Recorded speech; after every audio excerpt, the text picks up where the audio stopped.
Oh, she's frozen. Hi, everybody. Wow, what a way to get frozen. Well, it is the Christmas time. It is supposed to be getting colder. There she's back. I'm back. Oh, jeez. She must have had a quick thaw. You might want to go out and come back in because you are kind of lagging a little bit, but I'm not sure if that'll help or not. But yeah. How's that? That's better. Okay. I don't know what the heck happened. Don't know what happened. Countdown broke it. Or I did. I don't know. But anyways. All right, guys. Let me get back to my chat over here. Welcome in to book club. Today is December 1st. Merry Christmas. Happy New Year. Not a humbug. Humbug. And the ghost of Christmas Cookie Past. I want to thank you guys for being here today. Hopefully we might have one person pop in. I have no idea. Brenda, if you're listening, we miss you. Tim is not going to be joining us today. Dougie can't join us today. Mama's cannot join us today. But still go check all these amazing people out. The links are in the description. I'm on top of my game today. We'll see how long that lasts. All right. Let's get to the chat. We have Rob Fuzz, who says, Molly was dead to begin with. I love that line. That is a really great line. As dead as a doornail. It's dead as a doornail. Billy says, light the lamp, not the rat. Rogue Poops, wrong version. Still a great version. Nice. Scrooge has joined us on the stream, ladies and gentlemen. Love it. It's better than Pinky, right? I don't know. I like both. They're not bad. I'm not going to try it. I think I might have aggravated Dougie when I tried my Scottish accent, so I'm not going to do that again. Yeah. It's okay. It happens. Russ, welcome in. And that's all we have so far. So, yeah, I've been reading the book and comparing it to the Muppet Christmas Carol version because that's just what I know and love. Which one did you do? It's whatever version I could find on Amazon is what I got. But I mean, I've been comparing it to the Muppet version because that's what I know, and that's my favorite of the versions. So I was thinking maybe because this is only going to go for 3 weeks, we still have like a 4th week. I don't know what week that is. What is that? The 23rd? I want to say. No, it's the 22nd. So we could choose. Wait, 1, 2, 3. Oh yeah, that'll be the 15th. Will probably wrap that up. But what I was thinking, what we could do, maybe on the 22nd, is we can compare movie versions to the book and which one's our favorite. I don't know. Something we can discuss. We'll see. Okay. Or we could just not stream because it's Christmas week. I don't know if I'll be here. I might be somewhere else. But we'll see. Oh, I know where you're going. Shh. Mum's the word. Mm-hmm. Humbug's the word. Yep. We don't know yet. 14 days. 14 days. Shh. And if you're Cuomo and you're watching this, fight me. Yeah, I highly doubt that Governor Cuomo is high on an opportunity to watch Is Us. Yeah, I highly doubt that. If he is watching us, I don't like you. He's too busy yelling at sheriffs to do their job and rat on people and storm the houses, storm the castles. Okay, I'm sorry. This is not a political stream. Nope. Sorry. My apologies. Nope, my fault. I started it. Just we're gonna talk. Us New Yorkers.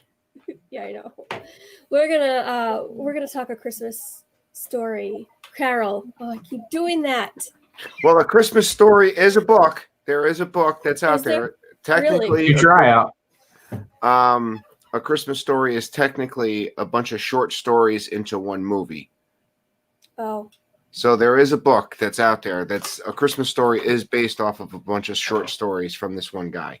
So it's you can read it. Interesting. Is it like Babes in Toyland? Oh no. I enjoyed that book. I'll stop Humbug, now. Tina, humbug. I'll stop. Humbug. Humbug. I'll stop. I can't.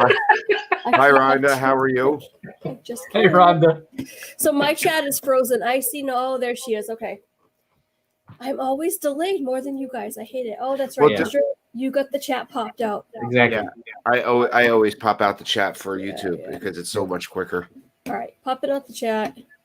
Getting on my game. I told you that wasn't going to last much longer. What's Rhonda's that, Peter? cold. All right. Oops. I lost the pop out. It is a little chilly today, isn't it, Rhonda? At least down south it is. Yeah, it's not bad here. It was in the 50s, and now I think it's dropping. It's dropping fast. Yeah, it was warmer up north this morning than it is here. So Mm-hmm. supposed to get down to the 30s tonight here in Florida. Mm-hmm. Hello, Christine Hickman. Welcome in. Christine? Hey, Christine. They said Pittsburgh had snow. So Mhm. Can't believe that. We have only had one coating of snow this season. Usually we're up to about 3 feet by now total. Mhm. Completely mild. I'm surprised. But I don't care because I'm totally in Florida mode and I want to move now. it doesn't make a difference to me. Me and my snowblower are not talking to each other. So You gonna hire somebody to come shovel your snow first? no, I'm gonna be the dumb guy out there with a snowblower. Please vlog the next one. We would. I was appreciate it. thinking about doing a snowblower safety video with like a hand getting ripped up and all that stuff, but I'm like, yeah, that might be a little bit too. That'll just open the can of worms again. Yeah. Yeah. Yeah. Hey, Garrett. Hey, Garrett. Welcome We get the in. devil. I know, right? Seriously. Honestly, why does he always have to pop in at just the right time? Like, hey, here I am. It's like Pete when you say Pete's name and then poof, there he You is. say Pete. If you say Pete's name 3 times in a row, he shows up. Yeah. Oh, the whole audience. Dad builds too. Oh, yeah. All right. So Garrett says, what did I do now? Garrett, what didn't you do? Let's start with that one because that's an easier question. Yeah. What are you looking for? Rhonda says, no idea. I just got here. Oh my gosh, you guys killed me. All right. Let's get into book. All right. So we got the opening credits. It went by so fast that I actually forgot what the opening credits were. It was like on my audiobook, it was 12 seconds. Oh, you mean you read it? You listened to it? I read it. I read it. I found a version in the library, and I read it and sitting down reading it. I like how he opens it. It doesn't open it to anything that I've ever actually heard of. Marley was dead as a doornail, and then he pretty much goes through and explains or makes the analogy of why do we say a doornail is dead, unless they're speaking of a coffin doornail, which I thought it was. I thought it was a great way to open it. Something different, something that I haven't seen in any of the versions of the movies. Right. Granted, it's just a throwaway thing for a movie. There's no need to mention it. Yeah, I liked it. I like the opening. I think it's interesting because doesn't he also say, like, explain it's important to note this so that you know that, like, it's not the real Marley coming up in these scenes. Right? No. What the analogy and this is my take of it. Okay. All right. You have to know that Marley is dead. Mm-hmm. All right. If you don't know that Marley is dead, seeing the specter of Marley and everything else that's coming through wouldn't take that profound effect of what's going to happen to Scrooge. Okay. Yeah, I mean, you have to. He's basically setting the stage to say, "Hey, okay, here is the backstory that you have to have in order for this to make sense." And the fact that Marley is dead is the most important thing because it sets it up for the ghost story, because basically that's what this is. It's a ghost story, right? It's a Christmas ghost story. So right, and that's what I really like the way that Dickens and he does the same in his other books, to where he's very good at painting a picture. Yeah. You know, he's very good at giving you the details, giving you, but in a way, but he writes in a way that it's not boring. Like it's not like, 4 pages of, It's not explaining. Stephen King ghost stories. Yeah. Yeah, it's eloquent. He's able to tell the story in a flowing manner, and it's enjoyable to read. And that's I've really enjoyed it so far. I mean, of course, again, we know the story. We all know the story. Everybody knows the story. Almost everybody can say, "Do you know A Christmas Carol?" Right. And they know it, but they've known what they've seen, right? Not completely. And I think there was discussion when we were talking about this and which version and which movie versions. There are some movie versions that are really good, that are very faithful to the core material, and then there's others that aren't. Surprisingly, The Muppets Christmas Carol is close, not 100%, but close. Well, than some other ones that I've seen. The Muppets one, and again, I was telling them before we started, was that I've been comparing the book to the Muppet Christmas Carol version because that's my favorite version. And not the fact that I'm, it's not that I'm saying that, well, I'm basing it on the Muppet Christmas Carol, but to get all my information. But I mean, that's what I know, and so comparing it's been interesting, and it's very, very close. It's very good. They just make it more happy-go-lucky, and because it's the Muppets. I think it's funny, the song that Charlotte, Daisy, Isabel, Scrooge's ex-girlfriend, Isabel, I think. Belle. It's Belle. Yeah.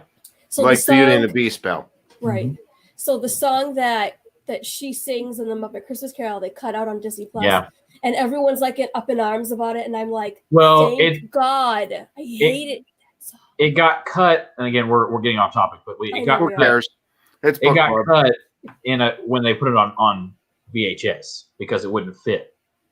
Oh, well, it got cut for the movie theater, and it got cut. It got cut for the television release as well as a pacing for cinematic VHS and television. They cut that song. Yeah. So I like the song because it gives something to that scene that you got to feel, because up until this point you got to understand that while Scrooge was on a path, this scene right here solidifies that path that he goes down.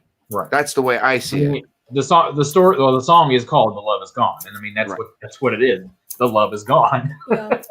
He doesn't care about anything else but money. So. And I guess I don't know. Redundant, overdone. I don't know. The song. Okay.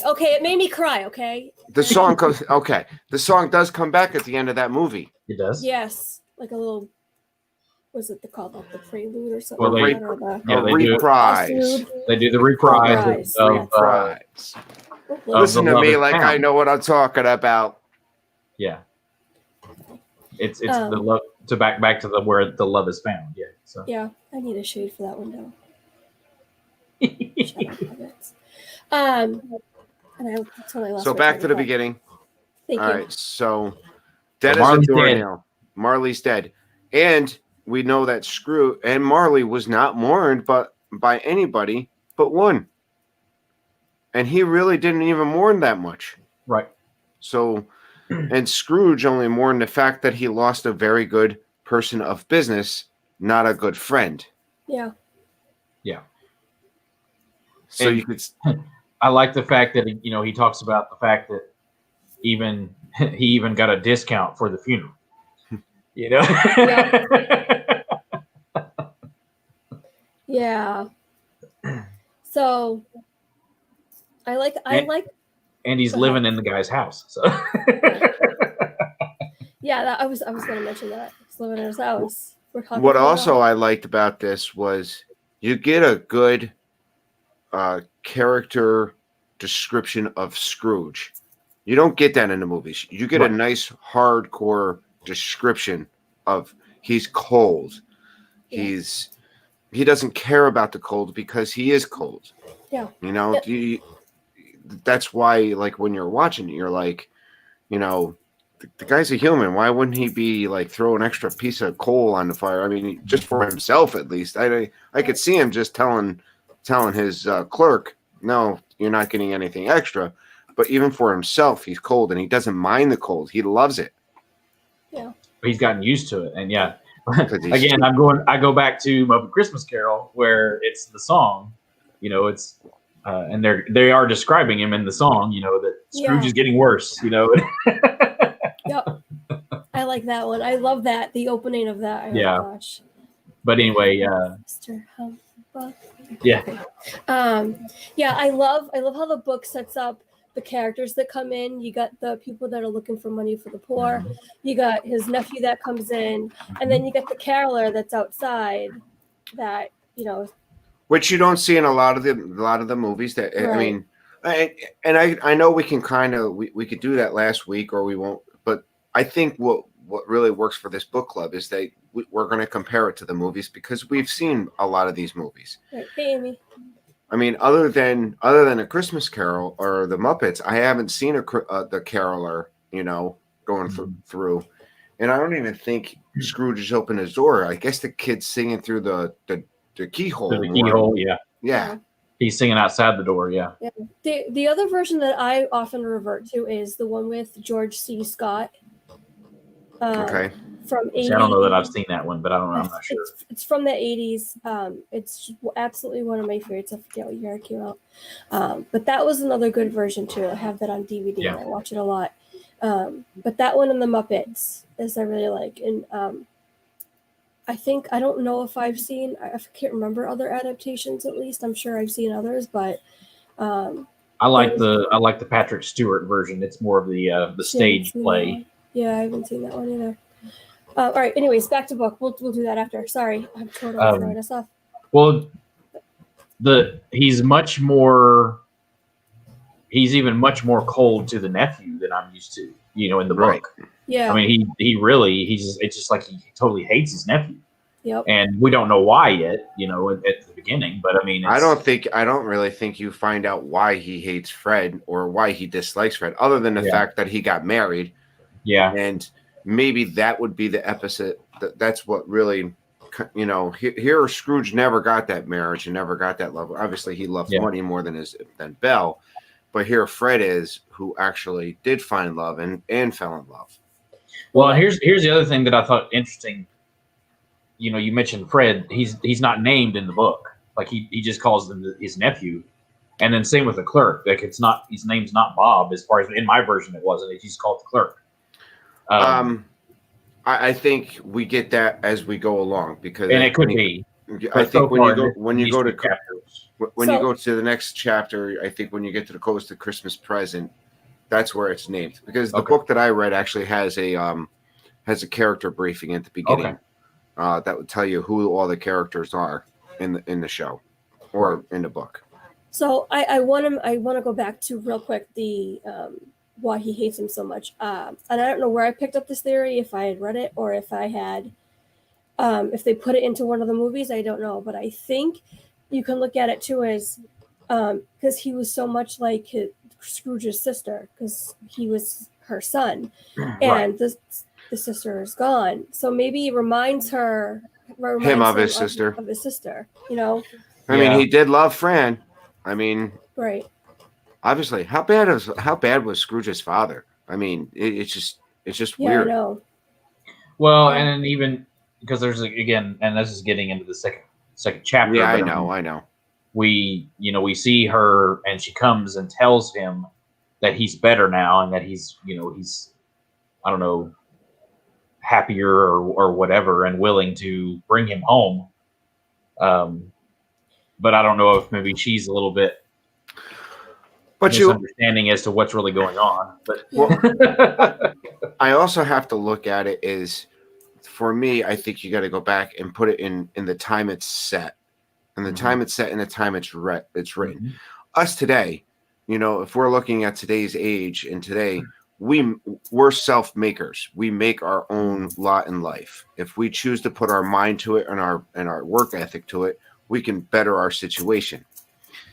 It's tough in this time frame that Scrooge or a Christmas Carol is set, because the class division is still there, and it's also England.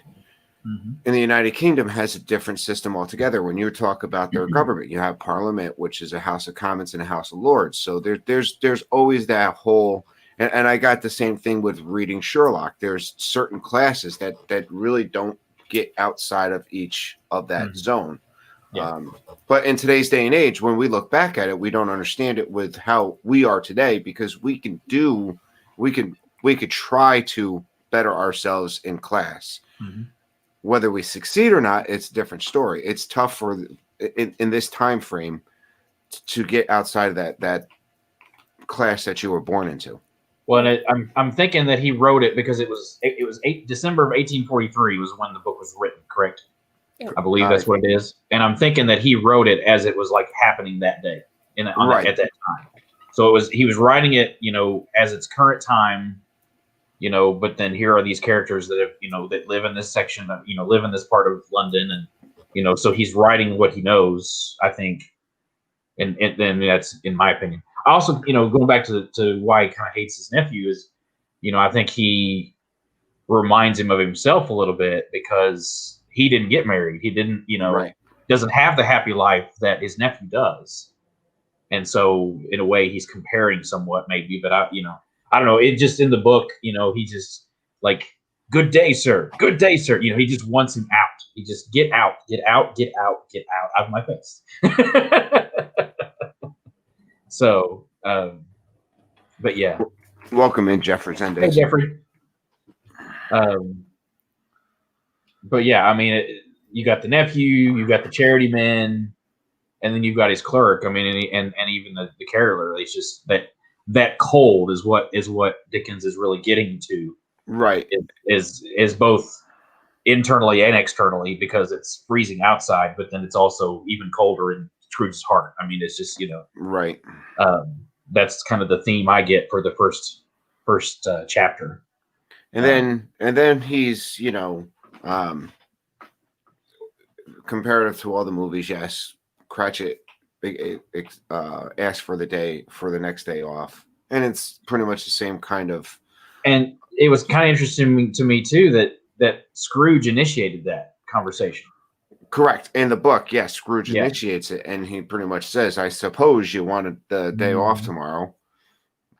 So it's, and he tells him it's customary. Mm-hmm.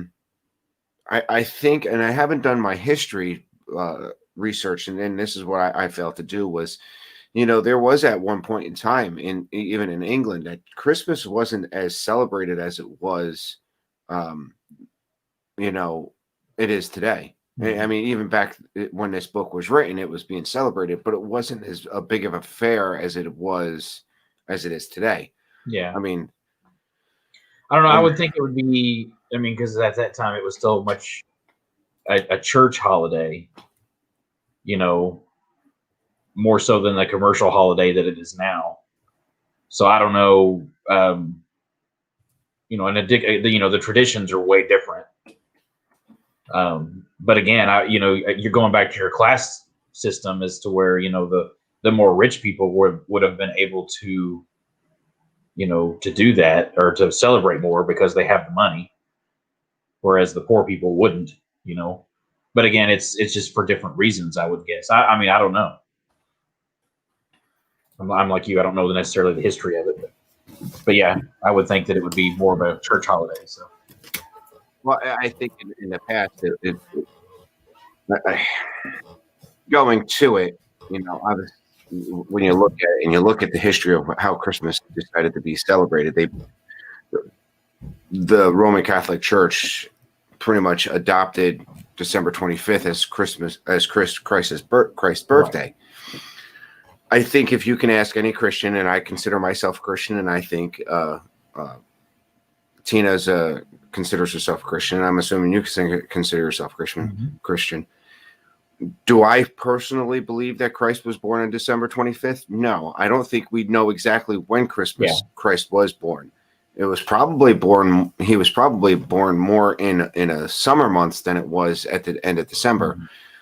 But for the Roman Catholic to celebrate Christmas on the darkest part of the year, goes along with Christ being the light of the world Right. makes sense.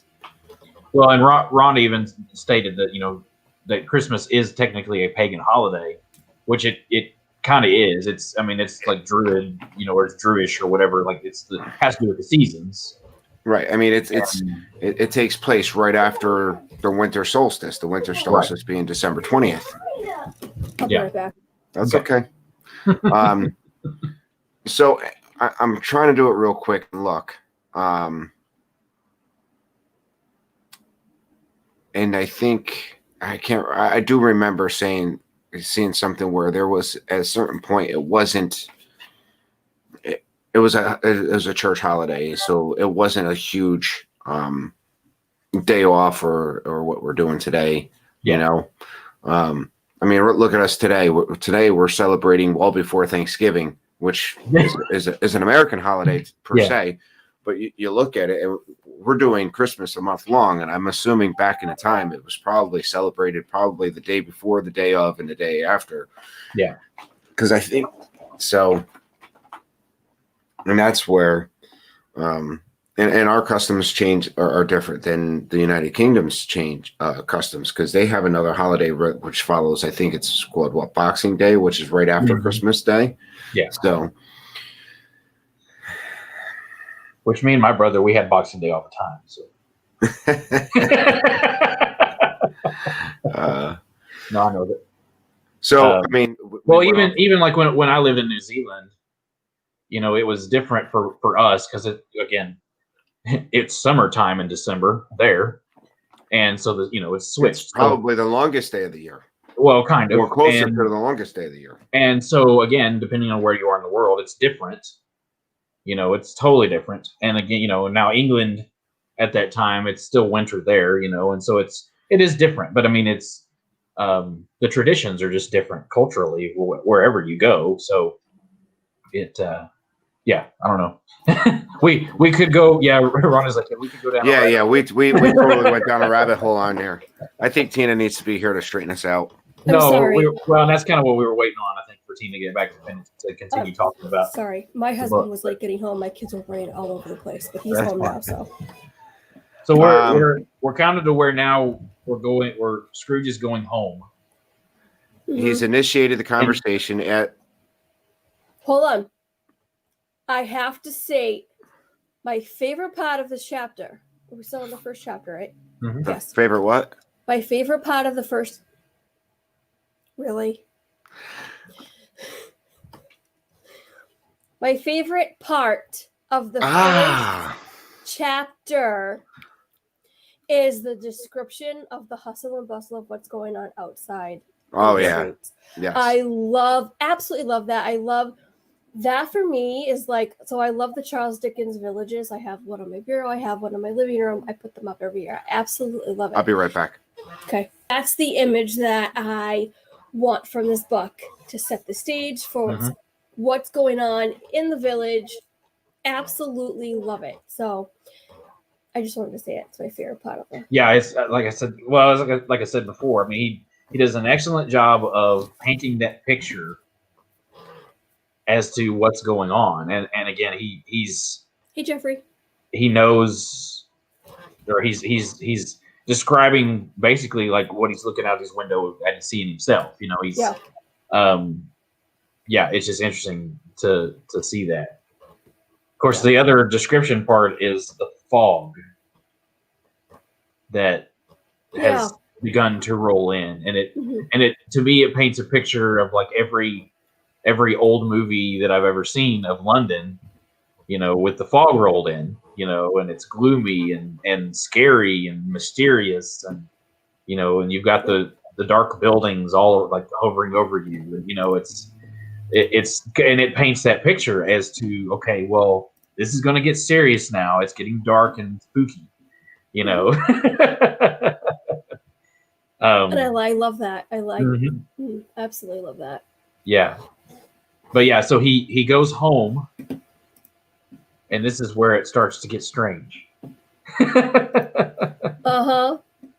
So, because we see.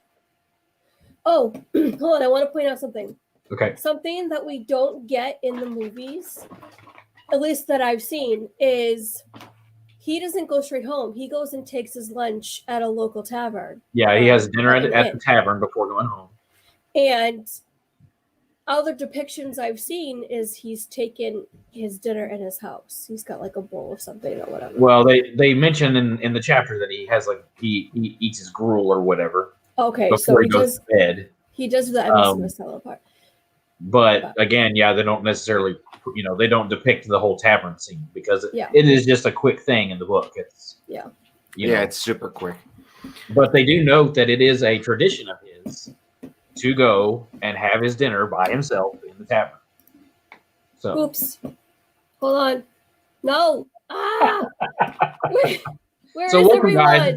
It's now the Russ show. What are you doing? No. Oh, now it's Tracy. How do I get back to? Wait a minute. Okay. Oh my gosh. Tina's new to streaming, guys. I'm sorry. For the last 8 months only. I haven't learned enough yet. Sorry. Hey, oh my gosh. I was just dancing it in. I guarantee you, I'm going to watch tomorrow night and some Monarch moments, and all I'm going to see is a picture of me going like this. You know that, right?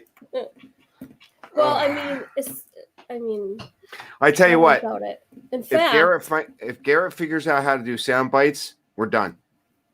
Yeah, it's over. It's better if we have dad belts. I don't know.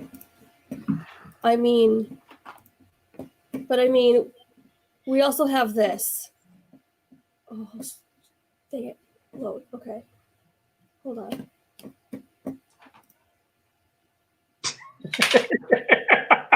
Why?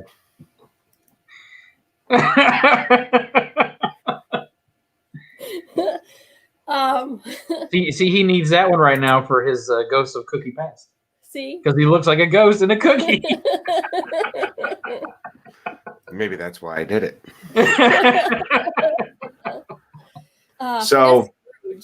So what else I liked in the book is you got a point where he's living in Marley's house, but he also rents out most of the house. The basement is a wine cellar for a winemaker. Other people and other businesses are using Marley's house that he's living in the upper floors. So I always pictured it, or I've always seen it pictured is there's always, the house is big and it's empty and it's just him, but he actually has other people. I mean, they're all gone by the time he gets there, but maybe that's why he does go to the tavern to have his dinner and gruel by himself, because if he does go back to his house, there might be some still people around. Right. Yes, I can testify to this, Garrett. He knows how to do sound bites, and now he knows how to make us sound like chipmunks. So, caution. Because he sent me some clips. Yeah, I forgot about that, actually. Thanks for reminding me, Garrett. Appreciate it. You have a drag race to your house, Tracy? It wasn't me, is it? Yep. It wasn't me. Yeah, I live next to the main road, so. Yeah, I know. All right, so he's back at his house, and what happened to the door knocker? Well, the door knocker changes to the face of Bob Marley. And again, the description of this, is, just spot on. You can tell, it's scary. It frightens him. Yeah. It frightens him enough to where he checks the house. And this is what we see in multiple Christmas stories. He checks every house and he checks each room to make sure there's nobody else in there. Right.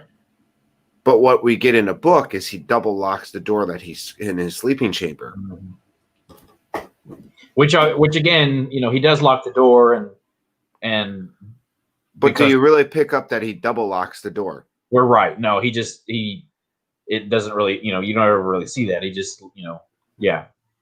It just, but in the book, it helps to set up then the next scene for when things come through the door.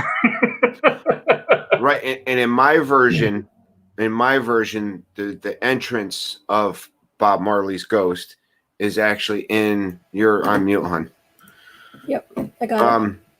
He thinks it's something down in a wine cellar because it starts in the wine cellar before it comes all the way upstairs, you know? And he thinks that maybe something that's, you know, with the wine cellar, that maybe until it starts coming upstairs toward him or through to the room, he doesn't know exactly what it is at first.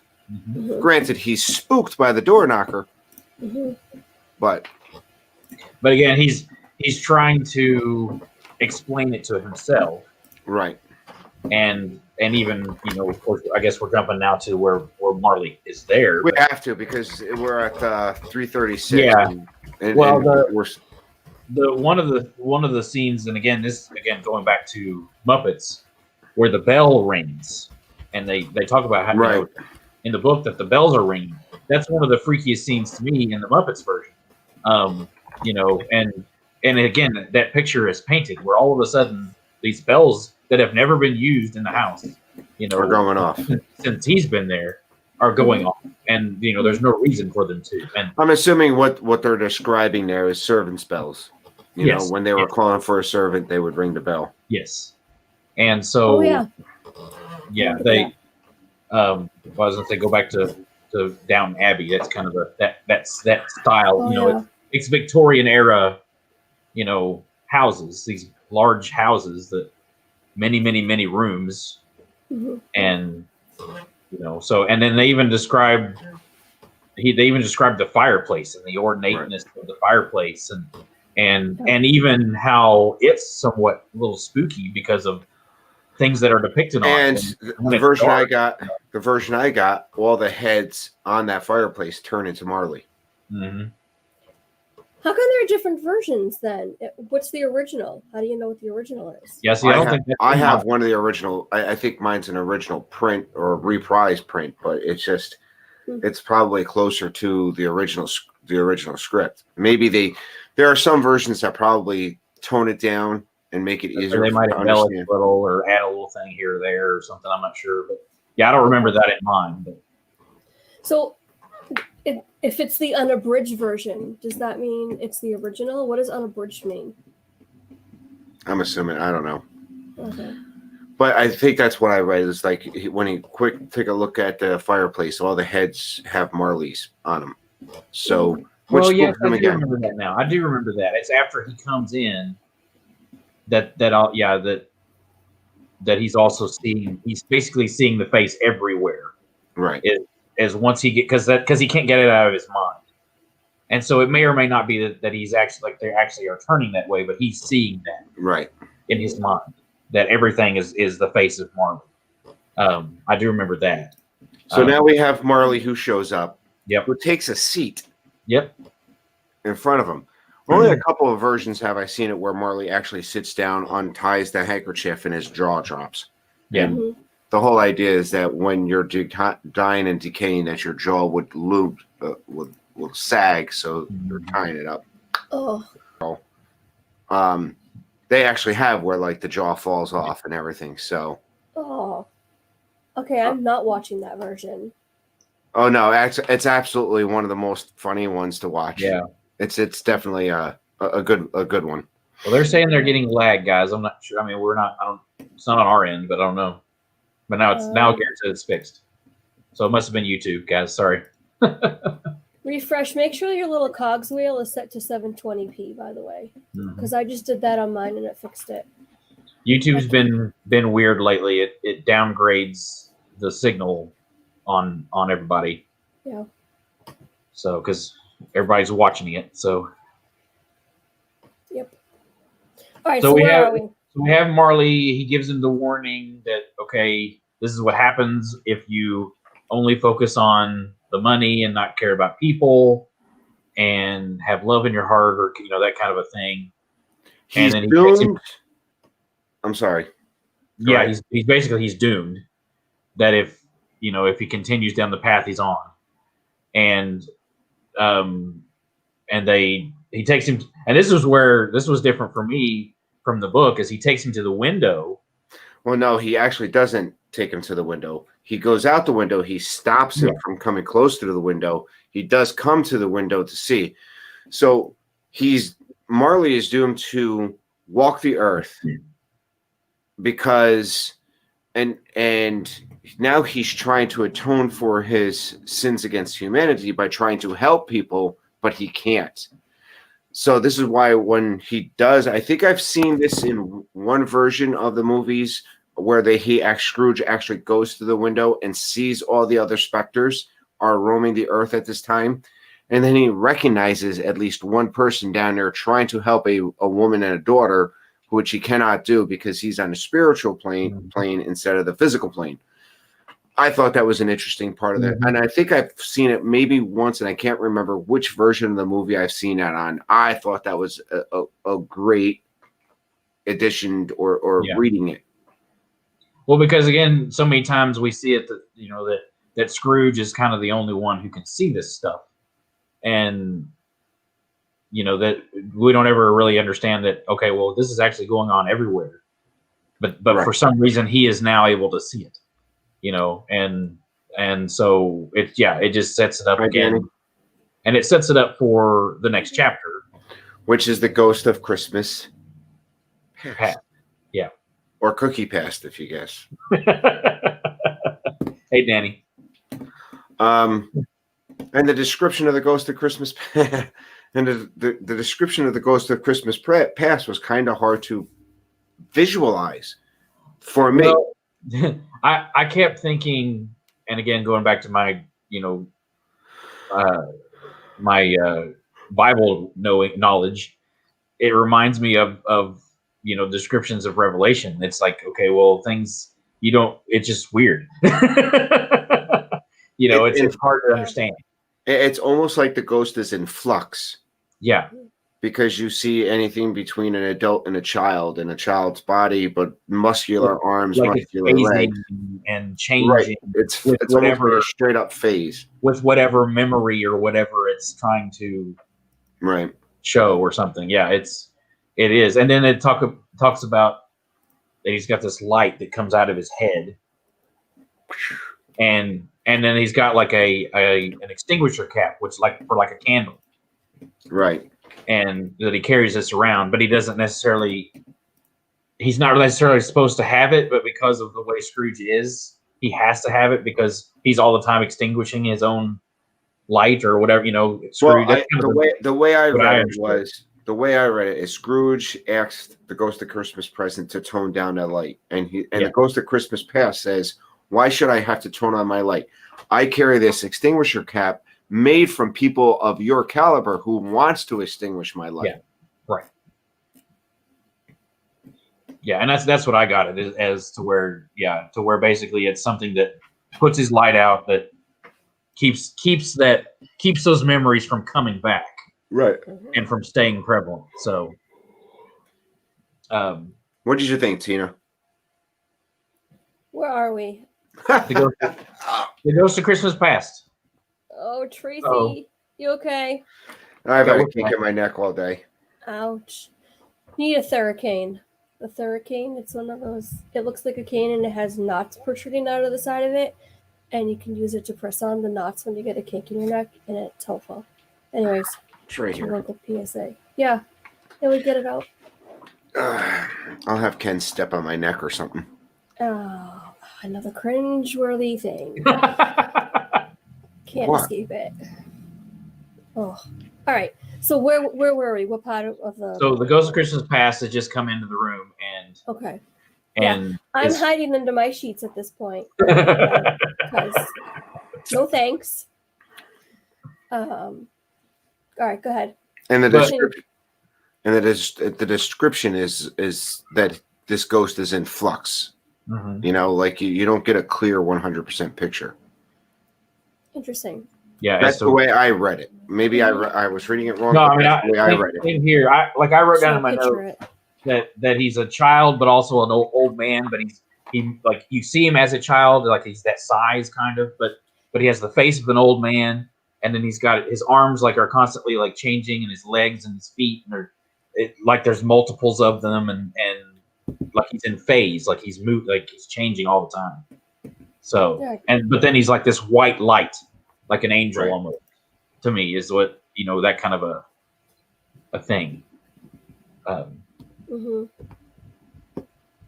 So yeah, I guess the first place he takes him Is back to the childhood is his boarding childhood school. His to the boarding country school. boarding school. So it kind of ties in where the image of the ghost is going in and out as child, not child. Right. Maybe. The It's symbolism both there. it's both his youth and his old age now.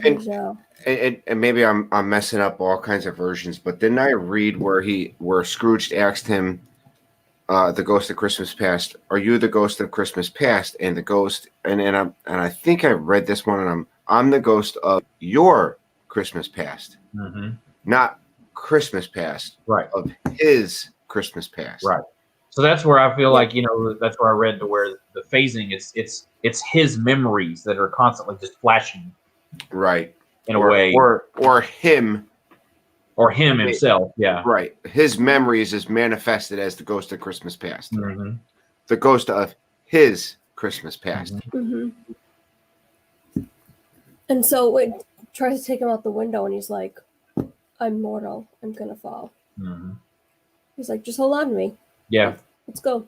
Well, and it's interesting, too, because it's, you know, it's almost like it's instant. He's there. Yeah. Right. And it's like a flash of memory. And you're just there. Yeah. And that's the way I read it, to where that's because he's seeing these things, but then he's also, when he sees them, he's getting that feeling again. Because I even wrote down, and I've got my different notes. I kind of did like a one word to kind of sum up that memory and kind of the lesson that he's learned, because he does learn a lesson each time he sees something. Because like at this part, he's sitting there remembering, because he's sitting there reading the book. Yeah. And all of a sudden he gets excited about, oh, well, there's Alibaba, and there's, you know, the different characters that he's reading about in these adventure books. And he's going back to that and getting excited about these adventures that he's reading about. And it's away from the school that he's at, and having to be, you know, having no fun as a kid, you know, that kind of a thing. And not having a father, and you know, and so he's excited about these things because that's what excited him as a kid. Yeah. Because he would look out the window and see these characters as he would read and get excited about it. And so that's where I kind of thought, well, he's regretting not having a childhood, basically. Yeah. You know, and we're getting his past as to understanding where he's coming from and who he is, maybe why he is a little bit this way. Right.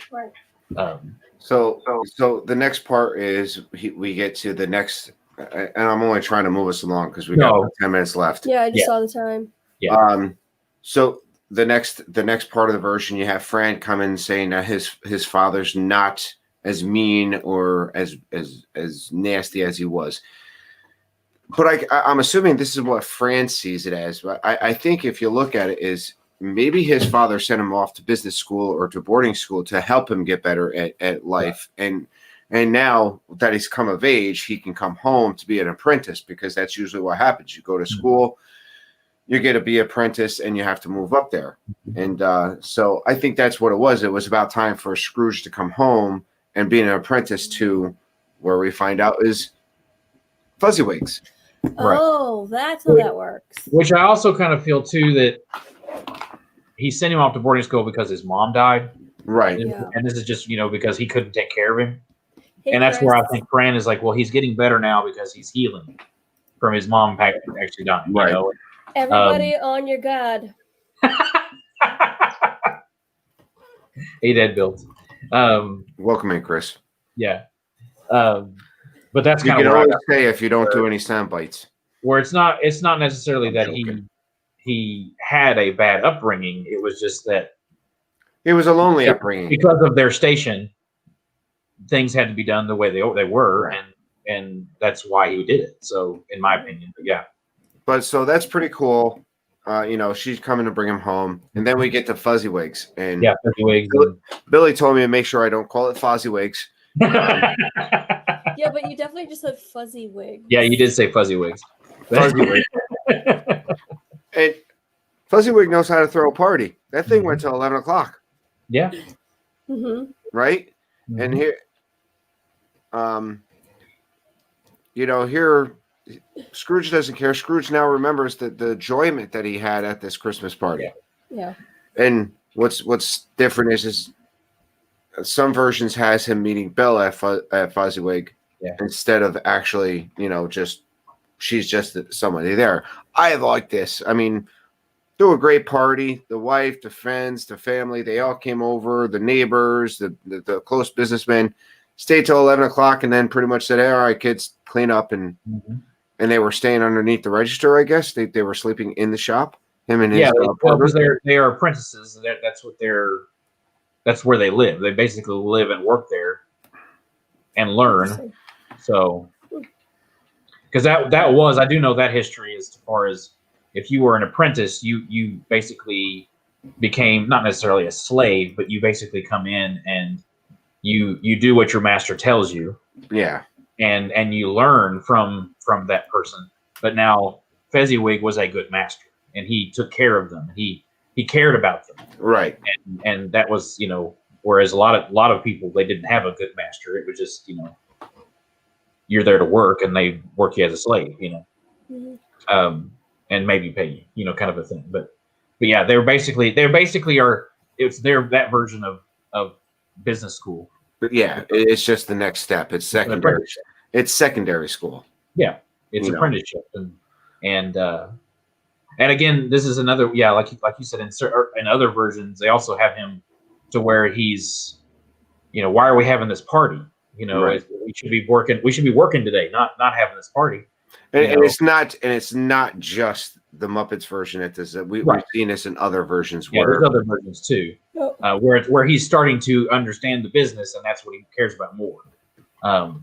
But I like this version because it shows that he still has enjoyment there, But again, going from that into the next scene where we have Belle, something has switched. And now he's more focused on, okay, well, I have to do this in order to get married, to have kids, to have a family, to enjoy life. So something switched in between here and there. We don't really know. Well, I think what you have to look at it is this is a kid who grew up poor or alone. He wants to make sure that he set himself up before he enjoys the life. Again, he doesn't understand that money. The whole idea that money doesn't give you happiness. Believe me, if it does, there would be a lot more rich, happy people. No, then most of them are miserable. Yeah. And I'm a happy person, and if I'm happy because I have money, I must be loaded, and I know I'm not. So, don't ask Billy if I'm always happy, but I'm always a happy person. Billy. She's working. She ain't hearing you. Yeah. He's got her working so he can be happy. That's right. That's right. That's why he's happy. She's bringing home the money. She's bringing home the cabbage. But here with Belle, they said they made this promise to be together when they were both of poor estate. Now he's got himself and he's established himself. He's grown into the middle class or trying to get out of that lower class by money. And he figures out how to do it. And he, like I said, I don't 100% understand the customs of this time and age in England, but he's now a moneylender. He's a moneylender in accounting and he's doing good. Unfortunately, he focused that more on that than his relationship. Hey, Carol, welcome in. Hey, Carol. I love it. Yeah.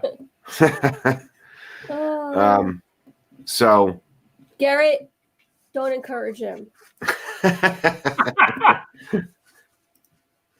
Why do you think Michelle's always doing all the housework and all the repair work? Seriously.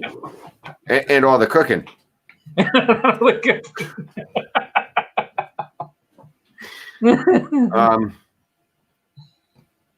So of course that also goes into the next scene too, where you actually, she releases him. Yeah. And it is a summer. And I think this is the point. And I think this is the point where even if he would have married Belle, I don't think he would have been as cold as he is today. Mm-hmm. I think what happens is this solidifies that coldness in his heart. Yes. It was there. It was developing. This pretty much solidified it and said, I'm never going to have that happy.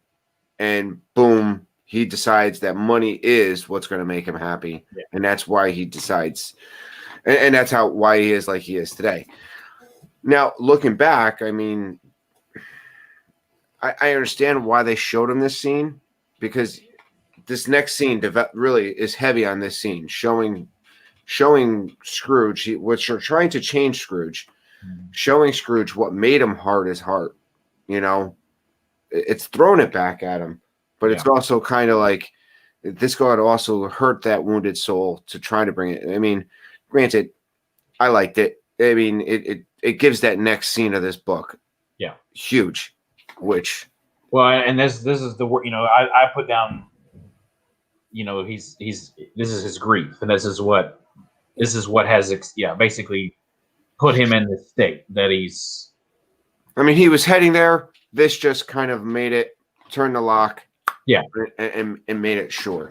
Hook, line, sinker. Real quick, welcome in Jeff, Does Our Dream, and Sean, Mickey Sightings. Yep, hey guys. All right, next scene. Russ, go for it. Yeah, he basically sees Belle, the life that he could have had. Yeah. And with kids, with husband, man, basically, and so he basically yells at the spirit to remove him from this, and then snuffs the light out, and snuff, and then and then he just takes the cap and snuffs the light out. And what I like, go ahead. Well, and I was just going to say, and he wakes up back in his room and he falls back to sleep.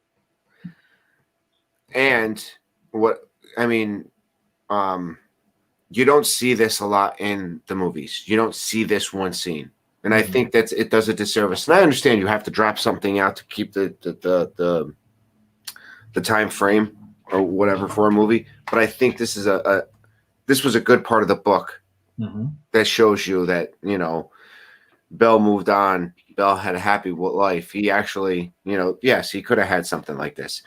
The other thing that I forgot to mention, and it just brings it out now that he goes back to sleep. Marley tells him he has 24 hours. He's going to expect the first ghost at 1 the next day for 24 hours. And so what Marley tells him, it's going to take him a total of 3 days to get through all of this. Now, I don't know why it's like that, written like that way. Maybe because the time frame he's going to spend with each ghost will feel like a day, you know? Right. Or maybe each ghost is going to take him. No, never mind. That won't work. But I mean, he's going to spend 3 days with the ghost. He's going to spend one day with the ghost. Into the time travel talk again here, Tracy. No, but what I'm saying is, I know what you mean. I know what you mean. To him, it's going to feel like a day. Yes. It's going to feel like a day with the Ghost of Christmas Present. It's going to feel like a day with the Ghost of Christmas Past. Then, you know, we all have seen the movies. He wakes up and he's done it all in one night. Yeah. But that's just, you know. Well, and he's confused as to why this is happening this way. Right. Because he wakes up even before the first ghost comes, and it's like time has kind of stopped, or, you know, it's. Yeah. Because he's listening to the chime of the clock, and it's not right. So, but yeah. So I'm enjoying this. I mean, so far, I mean, again, we all know the story, but I think it's fun reading it, to read it, you know, and to see the background. And this is another reason why I'm reading another book that's based on, well, it's Babes in Toyland. No, let's not go there. No. I'm reading Big Red, which is based on it's a Disney movie by the same title, and it's a dog movie, but the book is way different, you know, and so you get a different take on the story. So it's good. All right, I want to highlight a couple of times in the book where Scrooge, just certain parts that remind him of, it's like he says, it just he gets a little melancholy, and he says, oh, "Just made me think of my clerk" in one scene. Right. And then, and that's He's realizing. That's starting to show that his heart's really there, and it's he's getting there. He's see getting what happens. We'll see what happens. All right, next week. Come here and know me better, man. I love that line. I love that line. All right, next week, how many chapters we're doing? 2? 2 more. Yeah. All right, so 2 more chapters next week, chapters 3 and 4. Or, as they say in England, staves. Yeah, staves. So we'll do that. And I think that also adds to this, because you don't really think of a stave as it just adds to the period. So because I'm listening to the audiobook, I thought he was saying steaks, and now I want steak for dinner. So yeah, that went real well. Amy's asking how many chapters there are. There's 1, 2. So you got Marley's Ghost, Christmas Past, Christmas Present, Christmas Future. I think there's 5, right? And there's 1 more. Yeah. Yeah. So there's 5 chapters. Yeah. Yeah. So the last week, the 3rd week, we'll have the last chapter, and then we could just the end. The chapters aren't very long either. I mean, they're not too terrible either. So if anybody in chat wants to catch up, we've read chapters 1 and 2 of Christmas Carol. Next week we're going to meet and we're going to be reading chapters 3 and 4. So if you want to actively participate, if you want to actually join us, message Tina Marie at Tina Marie's place. We would love to have another voice. I'm assuming Tina, right? Yeah, absolutely. As long as everybody else approves. Yeah. Which that's what this is about. It's about getting a bunch of us on board. And so next week I'll be the ghost of Christmas or Christmas cookie present. And I'll still be not a humbug. You should bring cookies. Oh, I'm bringing cookies. I'm bringing the cookies. He is a cookie. Bah, humbug. Just saying. Humbug. Not a humbug. No humbugs. Never mind. I'm not going to say that. All right, guys, what do you have coming up? Russ. Is there a comic book version? Yeah, Jeff. We understand that's more your speed. Yeah. I bet there is somewhere. Who knows? I wouldn't doubt it. This week, let's see, I'll be at Disney and Universal the rest of the week. So keep an eye out. There might be a pop-up live stream from somewhere. I'm not 100% sure what I'm going to do for Saturday's show yet, whether I'll even have it yet, depending on how busy I am, because it's going to be my only time off from this week. If I do anything, we might end up doing because actually Saturday is Walt Disney's birthday, so we might do another birthday party. We'll see. But yeah, we're just keep an eye out for things, and then yeah. Awesome. Trace, how about you? This Thursday I'm doing my my Not Wasting Time. We're going to do Christmas movies that Disney hasn't Disneyfied, but we're going to Disneyfy them. So think of Jingled All the Way with Arnold Schwarzenegger and Sinbad, or Elf. Could you imagine? That's the one that we're definitely doing. We're going to take the movie Elf of Will Ferrell's Elf, and we're going to just put in Disney characters for that movie. Nice. Classic Disney characters, because that's going to be the good one. Mm-hmm. Yeah, it should be fun. And then we have Nerd Talk on Sunday on Kenzie Days' channel. Friday. On Sunday. Sunday. Do you have pizza on Friday? Ooh, we do have pizza on Friday. We have family pizza night, and I don't know whose channel that's going to be on. I think it was on mine last, so it's probably either Kenzie's or Dizzle Dreams. Pizza Friday, family pizza night coming. I think Billy is proposing a taco pizza for me to do, so I'm probably going to do a taco pizza. Good call. Good call. Sweet. All right, and then I'm sorry because I was too busy trying to remind you about Friday. Who's Nerd Talk channel? It's going to be on Kenzie Days. Okay. Kenzie Days channel. Kenzie Days is. If anyone wants to drop links, please feel free. Just in case. Kenzie Days, Tracy Flynn's daughter. We all know each other. I always feel That's what she's got to change her name to. she won't do it. You know that. She's already been established. All right. So tomorrow, Wednesday, whatever it is, 5 p.m. on my channel, we're going to be doing making our favorite Christmas recipes. I'm going to be doing, well, you'll just have to come and find out. That's at 5 p.m. And then next week again, book club. I don't think I have anything else. Vlogmas. I am doing Vlogmas. I don't know. There's going to be no rhyme or reason. I was thinking about doing weekly, but I have a little more content to do, enough weekly, but I don't have enough to do by twice a week. So it's probably just going to be chaotic like my life. So that's what's going to happen. Well, yeah, Kenzie just dropped hers today. Yes. So she's Kenzie's doing Mondays and Thursdays. So, and that, yeah, I like that. So go check out Kenzie's Vlogmas. It's really good. A lot of people drop Vlogmas today. Mickey's Magic Meg. It is December 1st. I know. And I was so not on top of my game. I have 3 albums of photos that I have to edit for people. And so we're going to see. Sometimes you're a busy person. It is what it is. You're beautiful. You're doing what you need to do. I'm trying. All right. So, and I think I'm going to go have a great day. I don't know. Yeah. You guys have a great day. Thanks. Sorry, Tracy, you call me beautiful and you throw me all off. Thanks a lot. All right, guys. What, have a great day. What? I'm just trying to be nice. Humbug. No. Just say humbug. No humbugs for you. No. Okay. Have a good day, everybody. See you guys. Merry Christmas. Happy New Year.